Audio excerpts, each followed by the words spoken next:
మన ఊరి ముచ్చటకు స్వాగతం. యోగా దినోత్సవం సందర్భంగా తిమ్మాపూర్ ప్రాథమికోన్నత పాఠశాలలో శనివారం అంతర్జాతీయ యోగా దినోత్సవ కార్యక్రమాన్ని తిమ్మాపూర్ ప్రాథమికోన్నత పాఠశాల ప్రధాన ఉపాధ్యాయులు శ్రీచంద్ ఘనంగా విద్యార్థులతో నిర్వహించారు.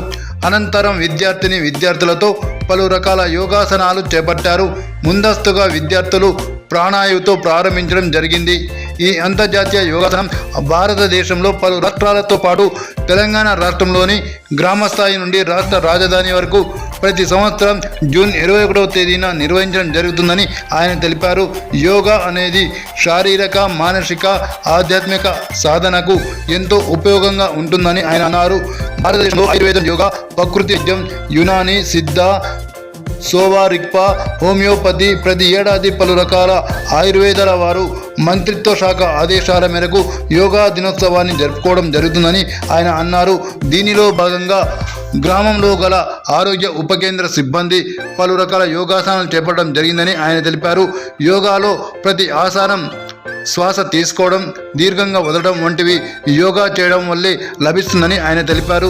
యోగా సాధన చేయడం వల్ల వ్యక్తిగత జీవితం బంధాలు కూడా కుదుటపడి అవకాశాలు ఉంటాయని ఆయన అన్నారు. ఈ కార్యక్రమంలో ఉపాధ్యాయులు, ఆరోగ్య ఉప కేంద్ర సిబ్బంది, విద్యార్థులు తదితరులు పాల్గొన్నారు.